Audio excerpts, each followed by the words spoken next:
नमस्कार, मैं हूं जगविंदर पटियाल और आप देख रहे हैं एबीपी न्यूज। पब्लिक इंटरेस्ट में आज फिर मेरे साथ देश की सबसे बड़ी खबरें देखिए। चुनाव में नवरात्रि से पहले रामनवमी की एंट्री हो गई है। बीजेपी और तृणमूल कांग्रेस इसे मुद्दा बना रहे हैं। पटियाल आपको बताएगा कि चुनाव में राम का नाम लेना नियमों के हिसाब से ठीक है या गलत, और मुस्लिम लीग के मुद्दे पर कांग्रेस क्यों पहुंच गई चुनाव आयोग।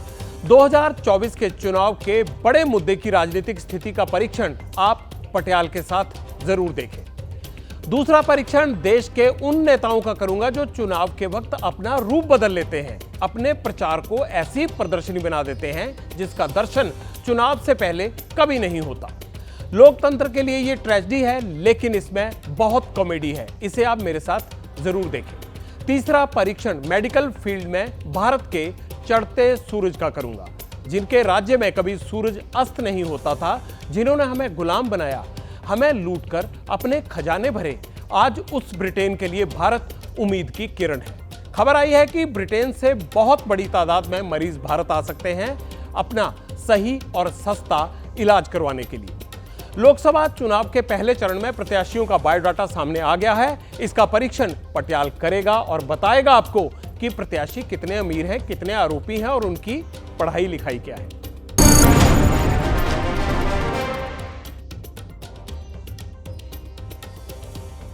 अब पटियाल चुनाव प्रचार में रामनवमी और मुस्लिम लीग की एंट्री का परीक्षण करेगा।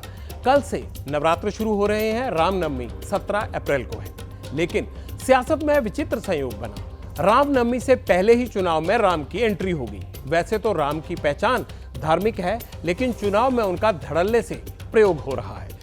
चुनाव आचार संहिता के मुताबिक चुनाव में धर्म का इस्तेमाल प्रतिबंधित है। फिर भी चुनावी सभाओं में नेता राम राम क्यों जप रहे हैं?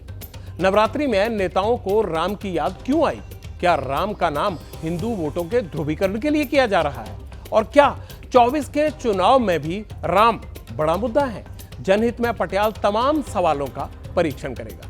अब मैं आपको कुछ तस्वीरें दिखाता हूं, जिससे आपको यह क्लियर हो जाएगा कि चुनाव में राम मुद्दा कैसे बनेगा। 6 अप्रैल को पश्चिम बंगाल के पूर्वी मिदनापुर में एनआईए की टीम पर हमला हुआ।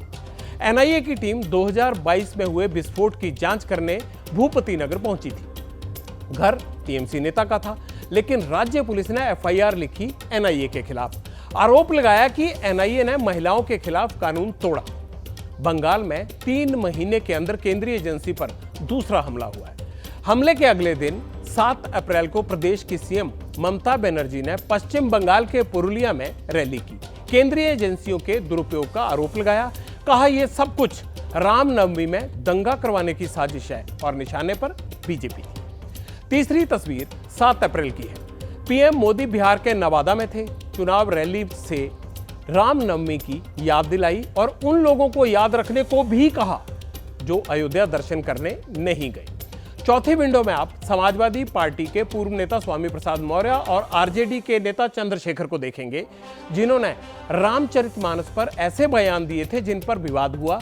बिहार से रामनवमी का इशारा आरजेडी और समाजवादी पर भी हमला माना गया। अब आप समझ गए होंगे कि नवरात्रि के मौके पर चुनाव में रामनवमी की एंट्री का संयोग कैसे बना, किसने क्यों राम का नाम लिया, और आगे पटियाल आपको यह भी बताएगा कि इससे किसको और कैसे फायदा होगा और कितना किसको नुकसान होगा। पहले 2 बड़े बयान सुन लीजिए। दांगा করবে ওরা 19 तारीखे वोट। मैं बीजेपी से एक बात कहूंगी, रैलियां करें लेकिन दंगे नहीं कराएं। 19 अप्रैल को मतदान होगा और वे 17 अप्रैल को दंगे करेंगे। भगवान राम ने आपको दंगे भड़काने के लिए नहीं कहा है, लेकिन वे ऐसा करेंगे और फिर एनआईए को लाएंगे। देशवासियों के पैसे से राम मंदिर बना है, सरकारी तिजोरी से राम मंदिर नहीं बना है। इनकी क्या दुश्मनी है प्रभु राम से? इनकी क्या दुश्मनी है अयोध्या से?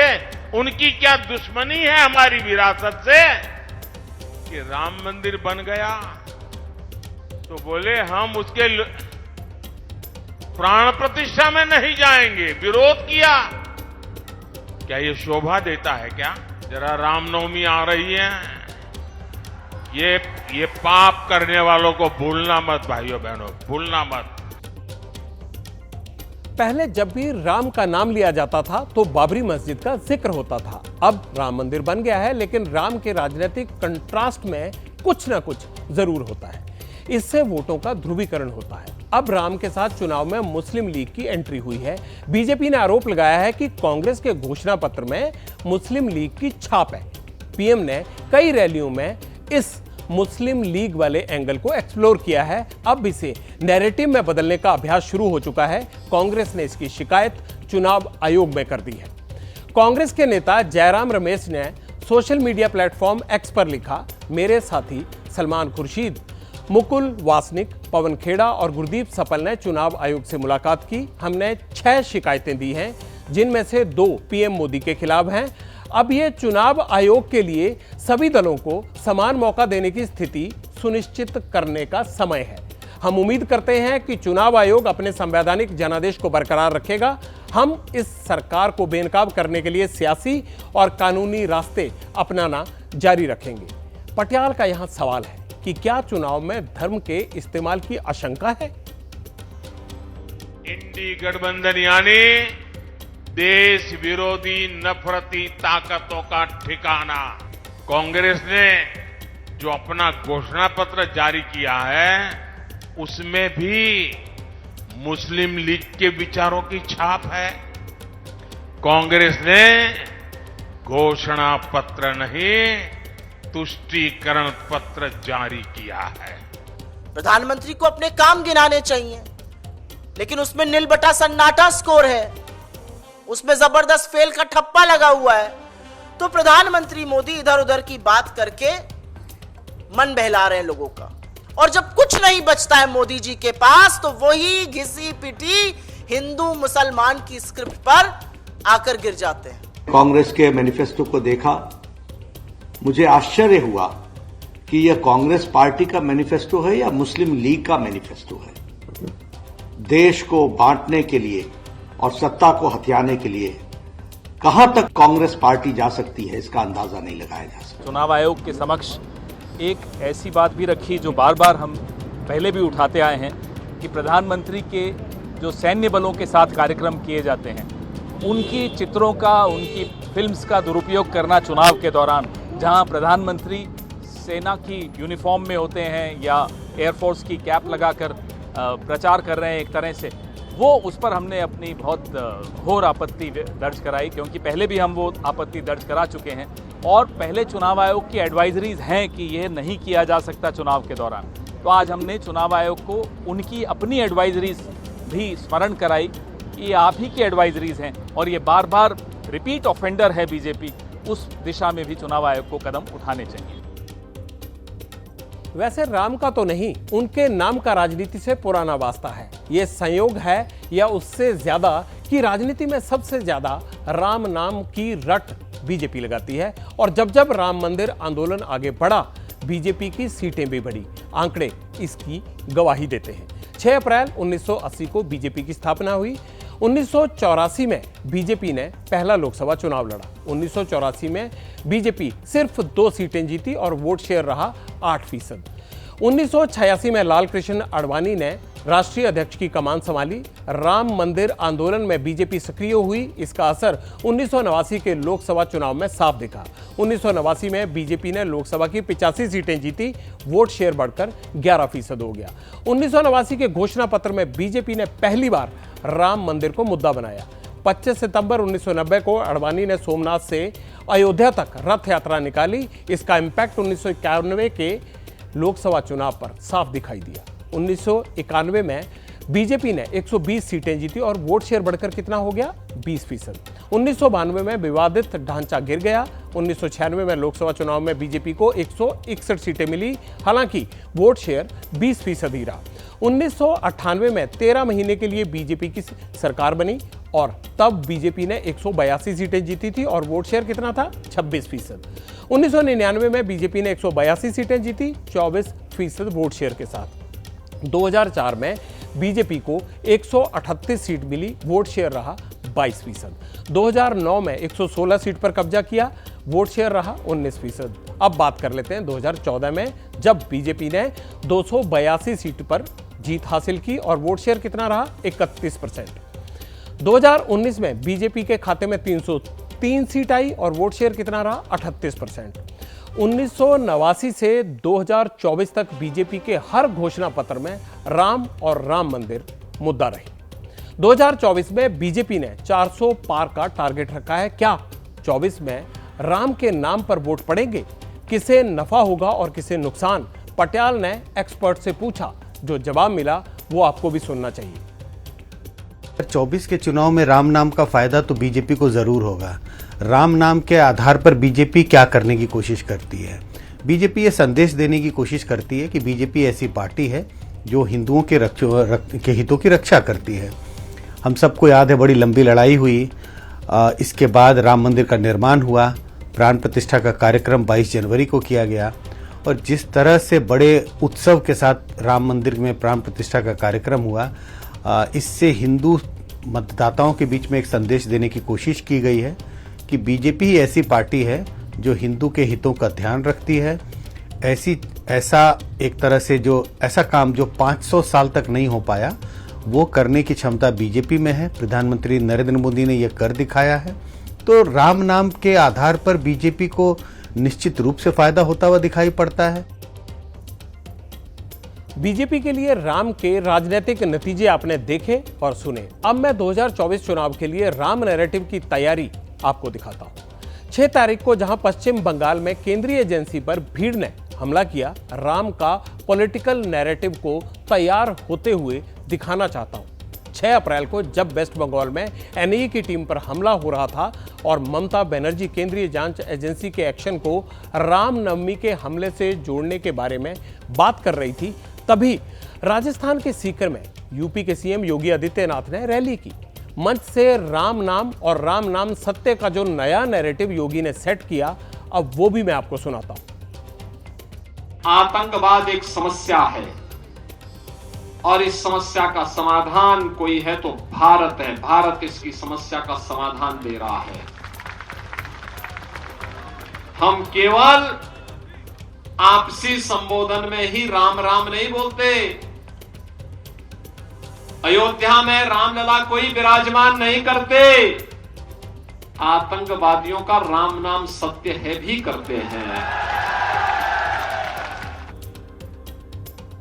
हमने जब ये परीक्षण शुरू किया था तो आपको 4 तस्वीरें दिखाई थी। मैंने बताया था कि पीएम मोदी ने बिहार के नवादा में रामनवमी की एंट्री करवाई है।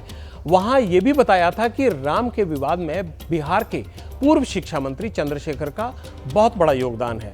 आज बिहार में लालू खानदान की बेटी मीसा भारती ने राम के मुद्दे पर बीजेपी को ललकारा है। राजनीति में जब एक सिरा दूसरे सिरे से मिलता है तो वोटर के चारों ओर नैरेटिव का घेरा पूरा हो जाता है। मोदी के बाद मीसा की भी बात सुन लीजिए। जो अयोध्या में राम मंदिर बना है मोदी जी और भाजपा का थोड़ी ना है।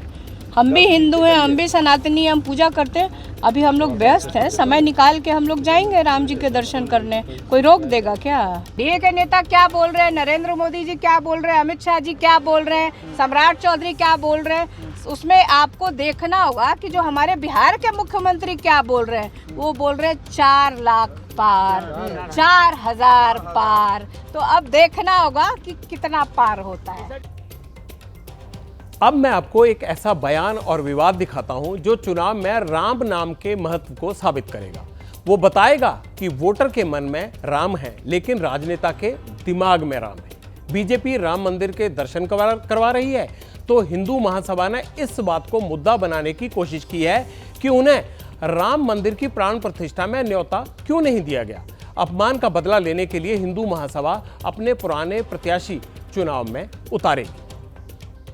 प्राण प्रतिष्ठा हुई भगवान श्री राम के मंदिर का, जो दोस्त दुनिया के लोग आ गए, पूरे देश दुनिया के लोग उसमें आए, लेकिन पक्षकारों को नहीं बुलाया गया। हिंदू पक्षकारों को, यहाँ तक कि मुस्लिम पक्षकारों को बुलाया। चलो सद्भावना अच्छी बात है, लेकिन बीफ खाने वाले बॉलीवुड को जाके संघ के प्रचारक निमंत्रण दिए। बीजेपी और मोदी जी ने सबको बुलाया, लेकिन हम पक्षकारों को जिन्होंने जमीन बेच के लड़ाई लड़ी थी उनको नहीं बुलाया। यह 21वीं सदी का सबसे बड़ा अन्याय होगा कि आप देखो कि कोई सैकड़ों वर्षों तक लड़ाई लड़ रहा है राम मंदिर पे, और जब निर्णय आता है तो लड़ाई लड़ने वालों को ही निमंत्रण नहीं दिया गया। ये कितना बड़ा अन्याय है। इसी के खिलाफ हमने सैकड़ों हिंदू महासभा के प्रत्याशी उतारे हैं। 11 दिन बाद पहले चरण की वोटिंग है, आचार संहिता लगी है, लेकिन चुनाव प्रचार में राजनीतिक दल राम और धार्मिक नामों का इस्तेमाल कर रहे हैं। आचार संहिता में कितना जायज है? चुनाव आयोग के नियम क्या कहते हैं? क्या ऐसे चुनाव प्रचार पर बैन नहीं होना चाहिए? यह सवाल मैंने पूर्व चुनाव आयुक्त से पूछा। वो क्या नजरिया रखते हैं, आप भी सुनिए। देखिए, जनरली जो लिया जाता है नाम राम और रहीम का, वो एक अलग चीज बात है, लेकिन इंटेंशनली इस बात को कहना, प्रिसाइज करना और कंपेल करना कि आपको राम के नाम पे वोट देना है या रहीम के नाम पे वोट देना है, तो इस तरह की भाषा इस्तेमाल नहीं की जाती। ना ऐसा अपेक्षित है कि इस तरीके से किया जाए। जब मॉडल कोड ऑफ कंडक्ट लगा हो, आचार संहिता लगी हो, उस समय इस तरह की प्रक्रिया को नहीं अपनाना चाहिए। कोशिश ये करना चाहिए, अवॉइड करना चाहिए, और वो उसका उल्लंघन है।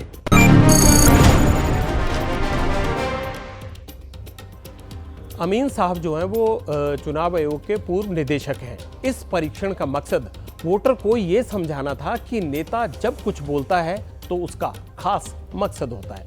चुनाव से पहले राम के नाम पर विवाद हुआ। राम मंदिर में प्राण प्रतिष्ठा हुई तो ममता ने केंद्र के खिलाफ रामनवमी यात्रा में दंगे कराने की चुनावी स्क्रिप्ट तैयार की। बीजेपी ने अपना किरदार उतार दिया। राम जन्मभूमि से राम नाम सत्य का साइकिल पूरा हो गया। वोटर के मन में राम का मुद्दा बैठ गया। अब फैसला वोटर को करना है कि वो इससे प्रभावित होकर वोट करे या इसे समझकर वोट करे। पब्लिक इंटरेस्ट में अब देश के मिसिंग वोटर का परीक्षण होगा। साथ में आपको चुनाव आयोग की वो एड फिल्म भी दिखाऊंगा जो देश में मतदान बढ़ाने के लिए दिखाई जा रही है। 10 दिन बाद लोकसभा चुनाव के पहले चरण के लिए वोटिंग होने वाली है। एक तरफ वोट हासिल करने के लिए पार्टियां, नेता और उनके कार्यकर्ता एक्टिव हो चुके हैं। दूसरी तरफ चुनाव आयोग की सक्रियता भी बढ़ गई है। देश की सरकार चुनने के लिए वोटर्स की भागीदारी बढ़े, लोग अपने घरों से निकलकर मताधिकार का इस्तेमाल करें। इसके लिए चुनाव की घोषणा करने के बाद निर्वाचन आयोग लगातार मतदाता प्रोत्साहन अभियान चला रहा है। टीवी, इंटरनेट, रेडियो, अखबार, सड़कों पर होर्डिंग, बैनर, सब इलेक्शन कमीशन की तैयारी मतदाता को जागरूक करने के संदेशों से और विज्ञापनों से भरी पड़ी है। लेकिन इलेक्शन कमीशन के लिए फ्री एंड फेयर इलेक्शन करवाना हर बार सबसे बड़ी चुनौती होता है। लेकिन वोटर को पोलिंग बूथ तक लेकर जाना, प्रेरित करना उसे वहां तक जाने के लिए चुनाव आयोग के लिए यह भी एक बड़ा चैलेंज रहता है।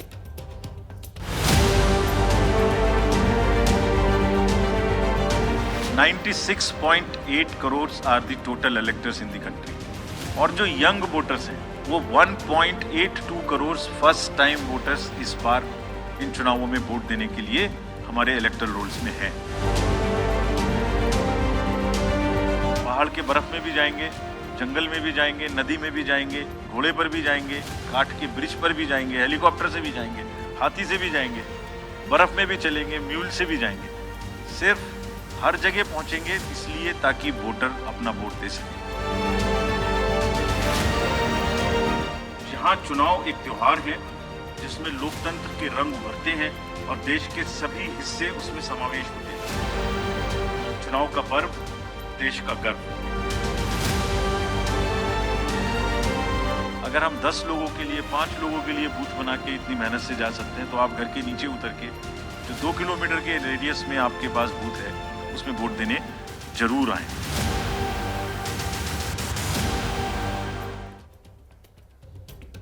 मतदान की तारीख से पहले वोटर लिस्ट से जुड़ा हर नागरिक अपना जनप्रतिनिधि चुनने के लिए वोट डाले, ये सुनिश्चित करने के लिए इलेक्शन कमीशन तैयारियां करता है। चुनाव से पहले नए मतदाताओं को जोड़ने के लिए अभियान चलाता है ताकि नए वोटर्स का नाम मतदाता सूची में जोड़ा जाए। इसके बावजूद इलेक्शन कमीशन का लक्ष्य 100% पूरा नहीं हो पाता। हमारी डेमोक्रेसी में ऐसे मिसिंग वोटर्स की संख्या बहुत ज्यादा है। ये मिसिंग वोटर कौन है? ये वो वोटर है जो मतदाता सूची में तो दर्ज है लेकिन वोट नहीं देते हैं। 2014 लोकसभा चुनाव में देश में कुल 83.4 करोड़ मतदाता थे, लेकिन मतदान सिर्फ 55.3 करोड़ वोटर्स ने ही किया। 28.1 करोड़ मतदाताओं ने चुनाव में कोई दिलचस्पी नहीं दिखाई। 2019 लोकसभा चुनाव में देश में मतदाता बढ़कर 91.2 करोड़ हो गए। सिर्फ 61.2 करोड़ लोगों ने वोट डाले। 30 करोड़ से ज्यादा लोगों ने मतदान नहीं किया। यानी नई सरकार चुनने में 25 से 30% वोटर मतदान नहीं करते हैं। जबकि हर चुनाव के दौरान, खास तौर पर लोकसभा चुनाव में मतदान बढ़ाने के लिए निर्वाचन आयोग जागरूकता अभियान चलाता है। चलिए, कोई कह सकता है कि इतनी बड़ी संख्या है भैया, वोट की कहां कहां पहुंचेगा चुनाव आयोग?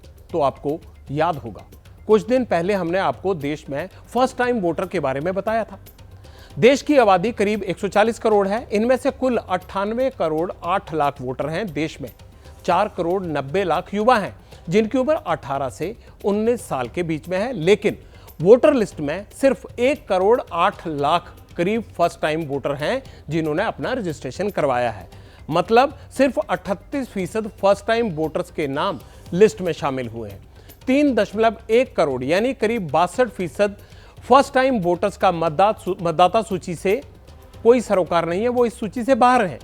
इन 3 करोड़ से ज्यादा फर्स्ट टाइम वोटर्स के नाम भी चुनाव आयोग की लिस्ट में दर्ज होते तो देश में कुल वोटर्स की तादाद भी 100 करोड़ से भी ज्यादा हो जाती।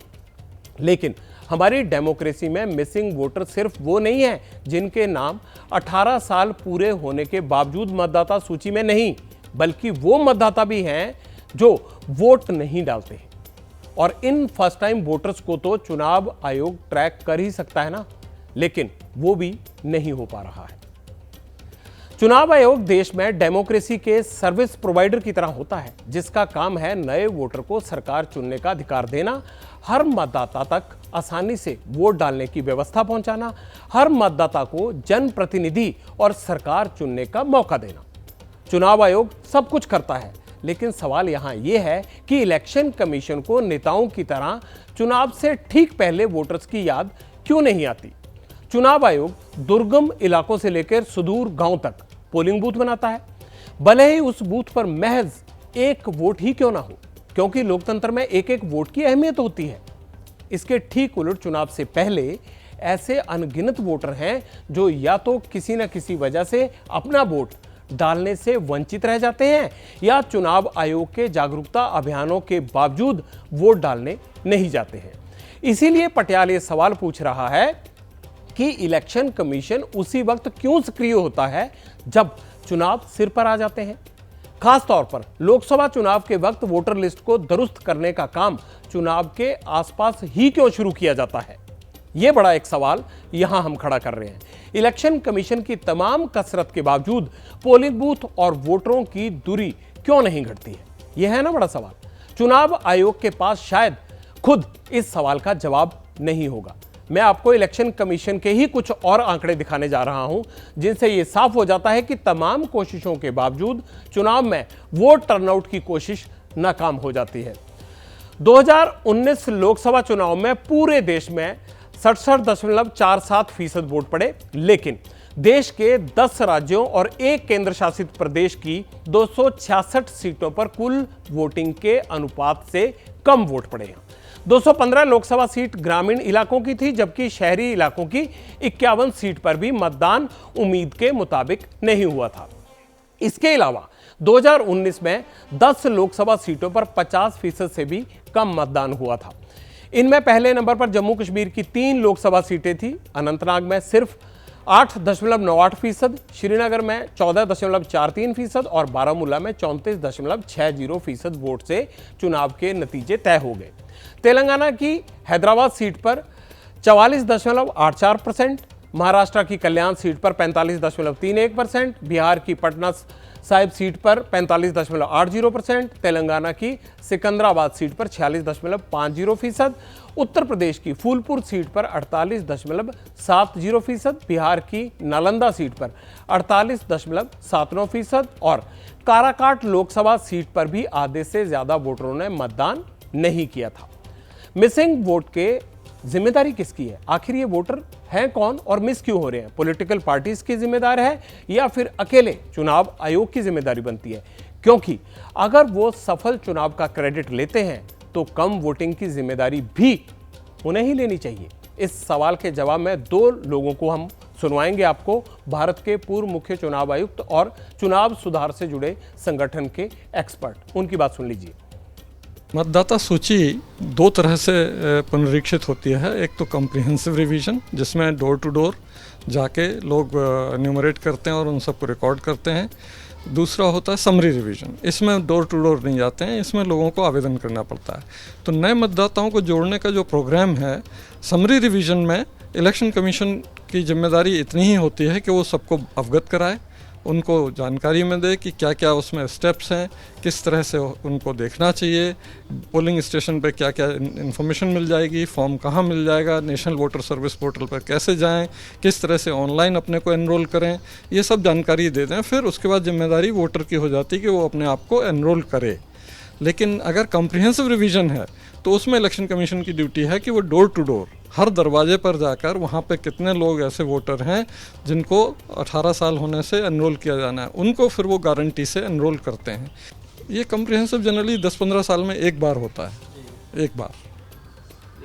बाकी हर साल जो है वो समरी रिवीजन होता है। आयोग को मतदाता शिक्षण अभियान पूरे साल चलाना चाहिए। वहाँ एक स्कीम भी है, SVEEP systematic voter education and empowerment programme, वो उनको पूरे साल भर चलाना चाहिए, क्योंकि इलेक्शन जब शुरू हो जाता है उस समय तो राजनीतिक दल भी ये सब काम करने लगते हैं और उम्मीदवार भी करने लगते हैं। तो चुनाव आयोग का जो इसमें एफर्ट होता है वो उनके साथ उनमें घुल मिल के ख़त्म सा हो जाता है, कोई नोटिस भी नहीं करता।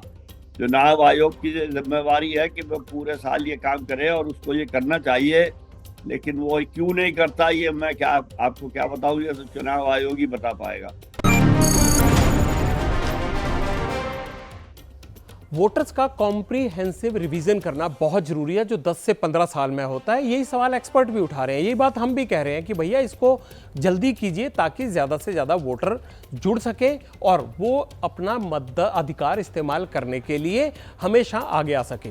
दुनिया में वैसे ऐसे कई देश हैं जहां वोटिंग करना अनिवार्य है, जो वोट नहीं करता उसके लिए कानून की व्यवस्था है।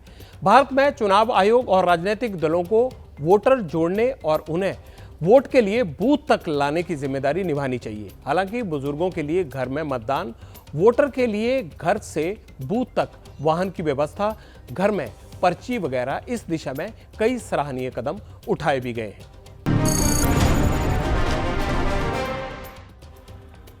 अब पटियाल आपके लिए ऐसे इच्छाधारी नेताओं का परीक्षण करेगा जो चुनाव में प्रचार की प्रदर्शनी लगाते हैं।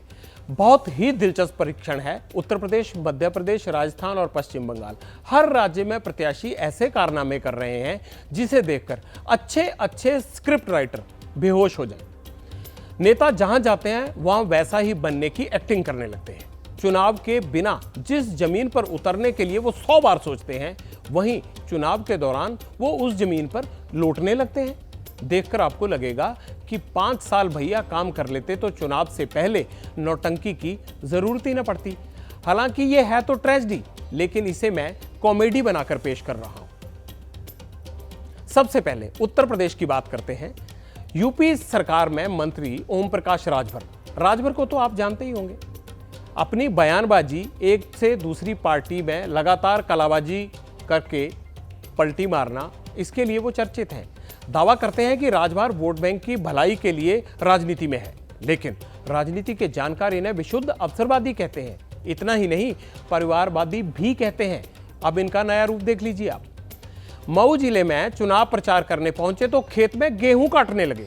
दरअसल मऊ जिले की घोसी सीट से ओपी राजभर के बेटे अरविंद चुनाव लड़ रहे हैं, तो बेटे के लिए वोट का जुगाड़ करने में जुटे राजभर को गेहूं भी काटना पड़ा। वैसे सामान्य दिनों में ये आपको कभी भी खेत में नहीं दिखे होंगे। अगर कभी दिख जाएं तो हमें भी तस्वीर भेजिएगा। इनका ज्यादातर वक्त एक पार्टी से दूसरी पार्टी के मुख्यालय जाने में ही बीत जाता है। जब तक उनकी बस्तियों में जाएंगे नहीं, तब तक उनके सुख दुख को हम समझ नहीं पाएंगे, उनकी समस्या से हम अवगत नहीं हो पाएंगे, तब तक हम उनका कल्याण नहीं कर सकते। दूसरी चुनावी प्रदर्शनी में एक अभिनेता है। वो फिल्म में स्क्रिप्ट के मुताबिक किरदार निभाते हैं, लेकिन चुनाव के वक्त वो वोटर को रिझाने के लिए नए नए रूप धरते हैं। रवि किशन गजब के अभिनेता हैं, पर्दे के भीतर और बाहर दोनों। गोरखपुर की सदर सीट से बीजेपी के प्रत्याशी हैं। प्रचार में उतरे तो चाय वाले के कैरेक्टर में भी आ गए।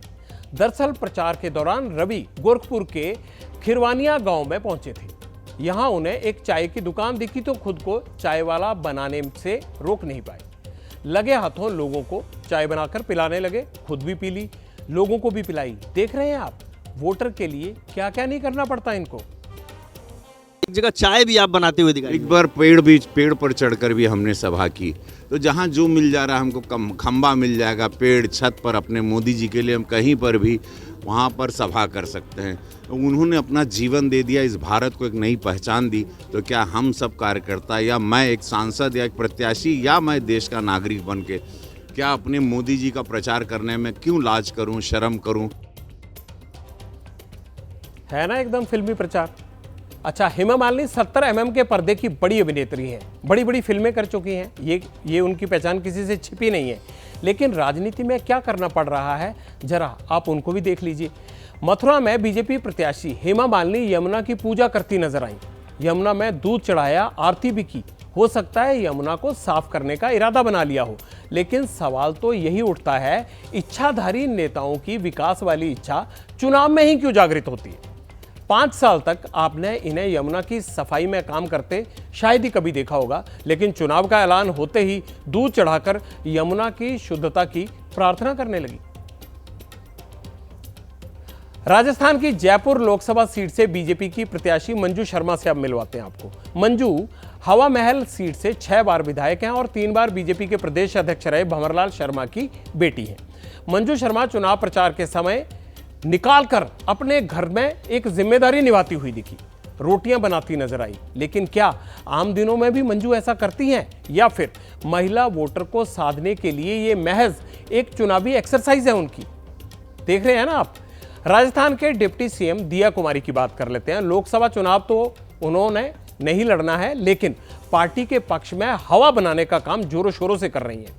उदयपुर में दिया कुमारी पार्टी कार्यकर्ताओं को एकता का संदेश देती नजर आई, और इस एकता संदेश की बड़ी बात यह थी कि सभी कार्यकर्ता अपने अपने घर से टिफिन लाए थे। सभी ने साथ बैठकर खाना खाया, चुनावी चर्चा की। कार्यकर्ता अपनी इच्छा से ही टिफिन लेकर आए होंगे।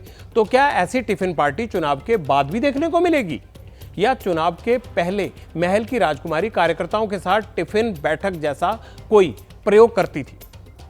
ये सब चीजें देखकर आपको भी अजीब लग रहा होगा, हमें भी अजीब लग रहा है, इसीलिए हम एक एक करके आपको दिखा रहे हैं। मध्य प्रदेश के गुना से ज्योतिरादित्य सिंधिया चुनाव लड़ रहे हैं। ऐसे में पूरा सिंधिया परिवार वोटर को साधने में जुटा है। हर हथकंडा अपनाया जा रहा है, अब चाहे समोसे तलना हो, या फिर साड़ी खरीदना, या फिर भजन कीर्तन। ज्योतिरादित्य सिंधिया के बेटे अरेमन एक दुकान पर समोसे तलते हुए नजर आए। वैसे राजकुमार हैं वो। अरेमन ने अपनी मां के लिए एक दुकान से साड़ी भी खरीदी। ये सब करने के लिए चुनाव में कितना फायदा होगा। वैसे ये खरीदारियां रोज करें तो मुझे लगता है कि दुकानदारों की अच्छी खासी सेल भी होने लगी। नेता हैं, ना जाने कब क्या रूप दिखा दें। मध्य प्रदेश के कैबिनेट मिनिस्टर कैलाश विजयवर्गीय को देख लीजिए। कैलाश विजयवर्गीय बीजेपी प्रत्याशी भारती पारधी के चुनाव प्रचार के लिए बालाघाट पहुंचे हुए थे। वोट मांगने गए कैलाश विजयवर्गीय को लगा वोटर को खींचने के लिए जो ताकत चाय में है वो शायद किसी और में नहीं। इसीलिए बालाघाट के फेमस चुलबुल चाय वाले के स्टॉल पर खुद ही चाय बनाने लगे। बड़ा सवाल है, क्या चुनाव होने के बाद भी विजयवर्गीय जनता को ऐसे ही चाय बनाकर पिलाएंगे, या ये सिर्फ लोकसभा चुनाव तक है? अच्छा, एक और हम आपको लीडर से मिलवाते हैं। क्या गोलगप्पे में चुनावी जीत का स्वाद छिपा है? मध्य प्रदेश में चुनावी जीत की जमीन तलाश रही कांग्रेस के प्रदेश अध्यक्ष जीतू पटवारी को देखकर तो यही लगता है। दरअसल जीतू पटवारी मालवा में चुनाव प्रचार कर रहे थे। इस दौरान वो एक गोलगप्पे वाले के यहां रुके और समर्थकों के साथ गोलगप्पे खाने लगे। आसपास के लोग भी वहां आ गए। इस दौरान जीतू पटवारी को निहारते हुए नजर आए। उनको भी मजा आ रहा था नेता को देख के, क्योंकि चुनाव ही ऐसा समय होता है जब जनता नेता को नजदीक से देख पाती है। अब नेता चाय की दुकान पर खड़ा हो या गोलगप्पे खाने के लिए, लेकिन मेरा सिर्फ इतना कहना है, इस गोलगप्पे वाले की किस्मत रोज ही चमकनी चाहिए। वहां रोज जीतू पटवारी जैसे नेता आने चाहिए। जीतू जी, जैसे ही चुनाव आता है तो आप कभी चाय और कभी पकौड़े बनाने लगते हैं, ऐसा क्यों? नहीं, मैं चुनाव से नहीं बनाता हूँ। आप आना मेरे यहाँ तो मैं खाना भी अच्छा बनाता हूँ, आपको खिलाऊंगा भी। अब चुनावी प्रदर्शनी का एक और नजारा देखिए। ये बिहार के सारण से बीजेपी उम्मीदवार राजीव प्रताप रूडी है। जनसंपर्क के दौरान ठेले पर चाउमीन बनाना सीख रहे हैं। रूडी ने चटपटी चाउमीन बनाकर लोगों को भी खिलाई और खुद भी खाई। इसका स्वाद चखा उन्होंने, लेकिन था कैसा स्वाद ये हमें पता नहीं चला। चुनाव के बाद चाउमीन स्वादिष्ट रहेगी या नहीं, ये तो वक्त ही जानता है। राजनीति जो करा दे सो कम है। चाहे नेताओं को वोटर के लिए जो हाथ जोड़ने पड़े तो सियासत पति पत्नी को कहीं ना कहीं जुदा भी कर देती है। एक ऐसा किस्सा भी है हमारे पास। एमपी के बालाघाट का मामला बड़ा दिलचस्प है।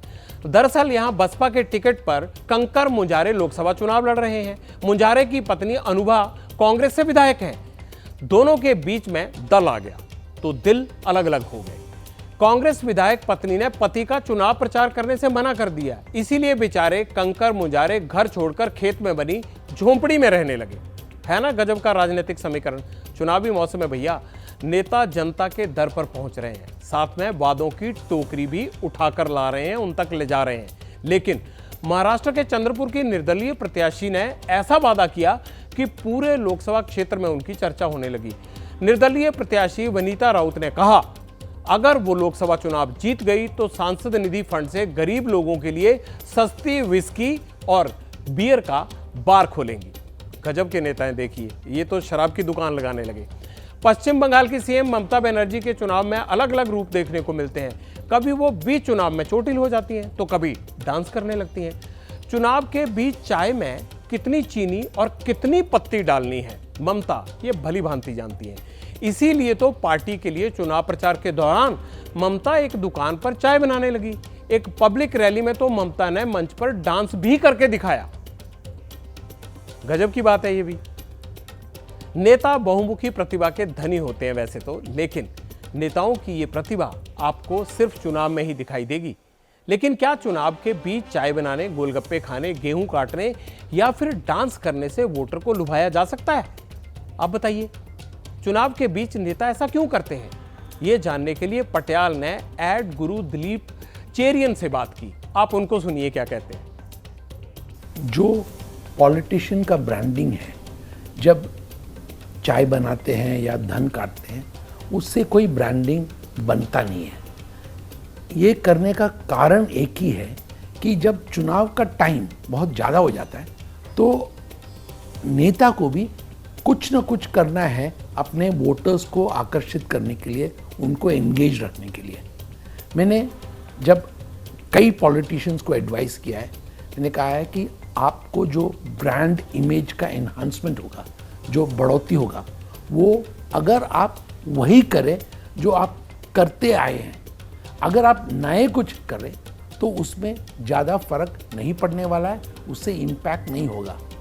इस बार भी मैंने जिनको एडवाइस किया है उनको ये मैसेज किया है कि आपके ब्रांडिंग के लिए आपको यूनिक चीज़ वही करना है जो आपने अपने कॉन्स्टिट्यूंसी में पहले भी करा हो। और वोटर्स को मेरे ख्याल में सोचते हैं कि उनको ये समझ में नहीं है। इस ड्रामा से शायद इंस्टाग्राम या टिकटॉक पे कुछ हो सकता है, और उससे ज़्यादा वोटर्स पे असर पड़ेगा नहीं।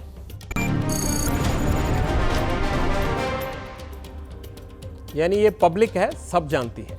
चुनाव आयोग कई चरण में चुनाव कराता है, लेकिन नेता और वोटर के बीच सिर्फ 2 चरण होते हैं। पहला चरण वो होता है जब चुनाव के बीच नेता वोटर के चरणों में होता है, और दूसरा चरण वो होता है जब चुनाव के बाद वोटर नेताओं के चरण में होते हैं। इसीलिए किसी भी लालच में ना आए। अपना सांसद और विधायक चुनते वक्त आप लोक लुभावन वादों का बारीकी से परीक्षण जरूर करें। बाकी आपके हित में चुनावी परीक्षण तो रोज पटियाल कर ही रहा है।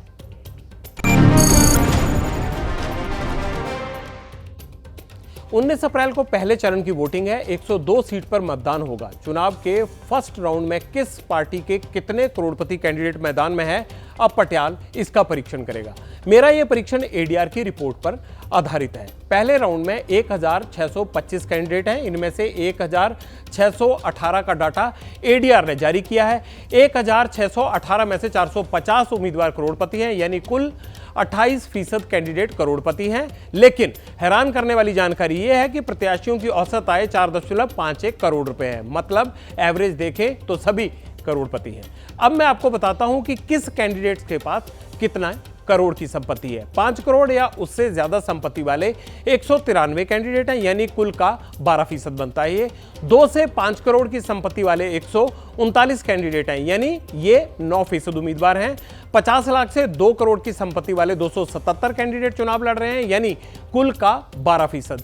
10 से 50 लाख की संपत्ति वाले 436 उम्मीदवार, यानी 27% कैंडिडेट हैं ये। जिनकी संपत्ति 10 लाख या उससे कम है, ऐसे 573 कैंडिडेट चुनाव मैदान में है, यानी कुल कैंडिडेट का 35% बनता है। अब मैं आपको बताता हूं कि किस पार्टी के कितने फीसद करोड़पति कैंडिडेट हैं।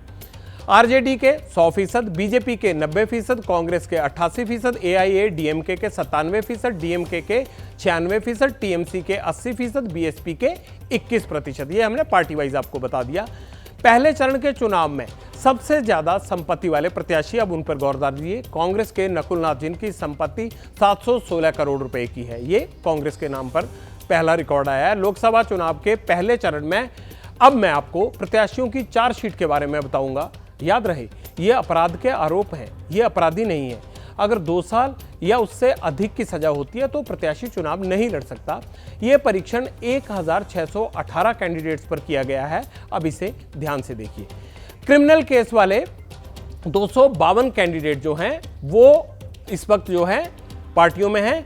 औसत का अगर हिसाब लगाएं तो 16% कैंडिडेट बनते हैं। जिन पर गंभीर मामले दर्ज हैं उनकी संख्या 161, यानी 10% बनते हैं।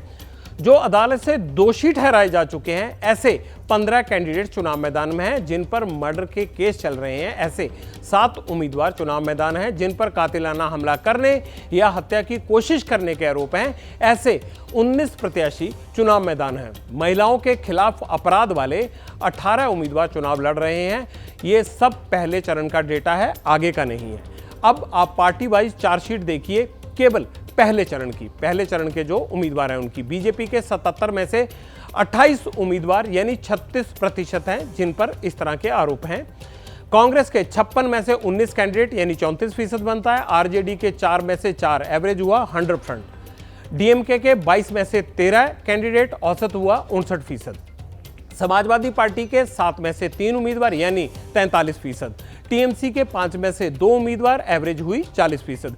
एआईएडीएमके के 36 में से 13 कैंडिडेट, इस हिसाब से 36% हुआ। बीएसपी के 86 में से 11 उम्मीदवारों पर आपराधिक मामले हैं, यानी कुल का 13% हुआ। अब किस पार्टी में ऐसे कितने कैंडिडेट हैं जिन पर गंभीर आपराधिक मामले हैं, ये भी आपको बता देता हूं। बीजेपी के 77 में से 14 कैंडिडेट ऐसे हैं और औसत के हिसाब से ये हुआ 18%। कांग्रेस के 56 में से 8, यानी कुल हुआ 14%। डीएमके के 22 में से 6, यानी हुआ 27%। आरजेडी के 4 में से 2, यानी परसेंटेज हुआ 50%। समाजवादी पार्टी के 7 में से 2, यानी 29%। एआईएडीएमके के 36 में से 6 उम्मीदवार हुआ तो परसेंटेज बना इसका 17%। टीएमसी के 5 में से 1, यानी परसेंटेज बना 20%। बीएसपी के 86 में से 8 कैंडिडेट हुए तो इसका कितना औसत बना 9%। ये मोटा मोटा आंकड़ा है उन तमाम लोगों का जिन पर कोई ना कोई आरोप या दाग है। अब मैं आपको बताता हूं कि पहले राउंड में कितने पढ़े लिखे उम्मीदवार हैं जो चुनाव लड़ रहे हैं, उनकी एजुकेशन को लेके। ग्रेजुएट या उससे ऊपर पढ़ाई करने वाले कुल 839 कैंडिडेट हैं, यानी 52% पढ़े लिखे हैं अच्छे खासे। 5वीं से लेकर 12वीं तक पढ़े हुए कितने कैंडिडेट हैं? 639 प्रत्याशी हैं ऐसे, यानी 39% ये बन गया। डिप्लोमा धारक कितने हैं? डिप्लोमा धारक हैं 77 उम्मीदवार। तो ये पढ़ाई लिखाई का आंकड़ा चल रहा है। अब मैं आपको बताता हूं कि कम पढ़े लिखे हुए उम्मीदवार कितने हैं जिनकी पढ़ाई केवल वो साक्षर हैं, सिर्फ साक्षर जो कि साइन करना जानते हैं, ऐसे 36 उम्मीदवार हैं। अनपढ़ 26 उम्मीदवार हैं और 4 उम्मीदवारों ने अपनी शैक्षणिक योग्यता बताई ही नहीं है। ये हम आपको सारा लेखा जोखा बता रहे थे। जो पहले चरण में प्रत्याशी हैं उनमें वो कितने पढ़े लिखे हैं, कितने पैसे वाले हैं, कितना उनका आपराधिक पृष्ठभूमि या आरोपों का सिलसिला है। अब परीक्षण उस देश का जो कभी भारत की बीमारी था और अब अपने मरीजों के लिए भारत की ओर उम्मीद से देख रहा है। बात ब्रिटेन की हो रही है। इस साल ब्रिटेन से लगभग 12,000 अंग्रेज अपना इलाज करवाने के लिए भारत आने वाले हैं। अभी तक ब्रिटेन के लगभग 3,000 मरीज अपना इलाज करवाने के लिए भारत पहुंच चुके हैं। हर साल ये आंकड़ा बढ़ रहा है। पिछले साल के मुकाबले इस साल 10 गुना ज्यादा अंग्रेज भारत आने वाले हैं। पिछले साल सिर्फ 1200 ब्रिटेन वासी इलाज के लिए भारत आए थे, जो इस साल बढ़कर 12,000 के पार होने वाला है। आप सोच रहे होंगे कि ब्रिटेन जैसा विकसित देश, दुनिया के कोने कोने से लोग वहां इलाज कराने के लिए जाते थे, दुनिया भर के इलाज की खोज वहां होती है। ब्रिटेन में ऐसा क्या हो गया कि वहां के मरीज भारत आ सकते हैं? इसकी वजह क्या है? भारत और ब्रिटेन के करीब 1 दर्जन एसोसिएशन ब्रिटेन के प्रधानमंत्री ऋषि सुनक से मिले थे और उन्होंने एक प्रस्ताव उन्हें दिया है कि ब्रिटेन में इलाज की वेटिंग लिस्ट वाले मरीज भारत आएं और अच्छा इलाज करवाएं। Confederation of Indian industry CII और यूके बिजनेसमैन फोरम भी इस एसोसिएशन में शामिल हुए थे। अब इस परीक्षण की सबसे अहम कड़ी, आखिर ब्रिटेन के लोगों को इलाज के लिए भारत क्यों आना पड़ सकता है?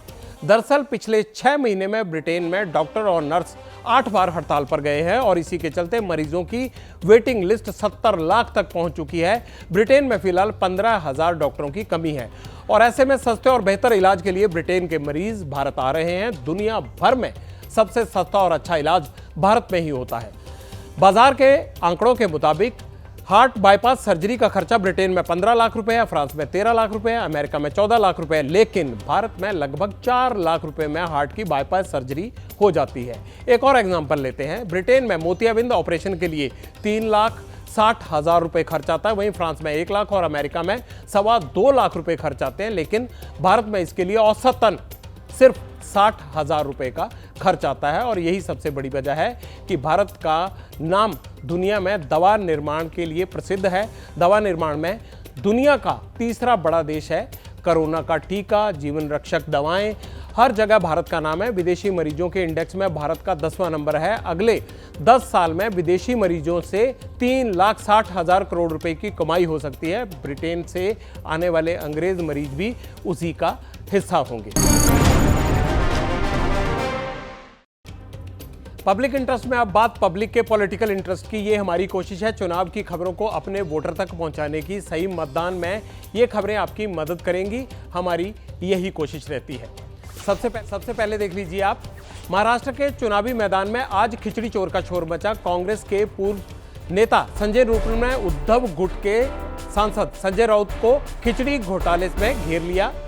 मुंबई पश्चिम में शिवसेना उम्मीदवार को ईडी ने बुलाया तो कांग्रेस के नए विरोधी संजय निरुपम पुराने रिश्ते भूल गए। कोरोना के दौरान लोगों के बीच बांटने के लिए जो खिचड़ी बनी थी उसमें 6 करोड़ के घोटाले का आरोप है।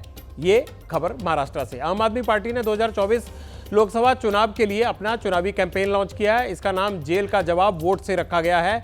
सबके मन में सवाल था, आप कैसे प्रचार करेगी? अब जवाब सामने है। देश में पहली बार हुआ है जब कोई सीएम जेल से सरकार चला रहा है। वैसे पार्टी का चुनाव प्रचार जेल से करने वालों की लिस्ट में कई नाम हैं।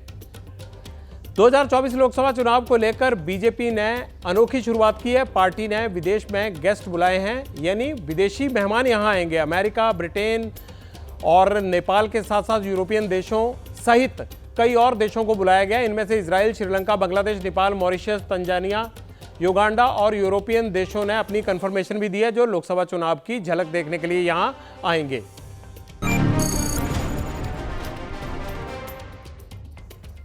अब न्यूज यू कैन यूज, जिंदगी को आसान बनाने वाली खबरें जिन्हें आपको अच्छा लगेगा सुनकर। यूपी बोर्ड ने एक अलर्ट जारी किया है। यह अलर्ट स्टूडेंट्स और उनके माता पिता के लिए है। बोर्ड ने यह अपील की है कि ऐसे जालसाजों से सावधान रहें जो आपको एग्जाम में पास कराने या नंबर बढ़ाने का भरोसा दें।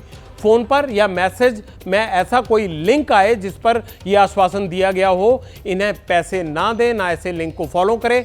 अगर कोई ऐसा कॉल आए या व्यक्ति मिले तो जिला के शिक्षा अधिकारी को इसके बारे में तुरंत सूचित करें। यह अलर्ट यूपी ने दिया है। चलिए, एबीपी न्यूज में खबरों का सिलसिला जारी रहेगा, लेकिन अब विराम देना पड़ेगा हमें पब्लिक इंटरेस्ट को। आपसे कल रात फिर होगी मुलाकात, लेकिन आप एबीपी न्यूज पर बने रहिएगा और अपने अच्छे अच्छे कमेंट्स भी हमें भेजते रहिए। नमस्कार।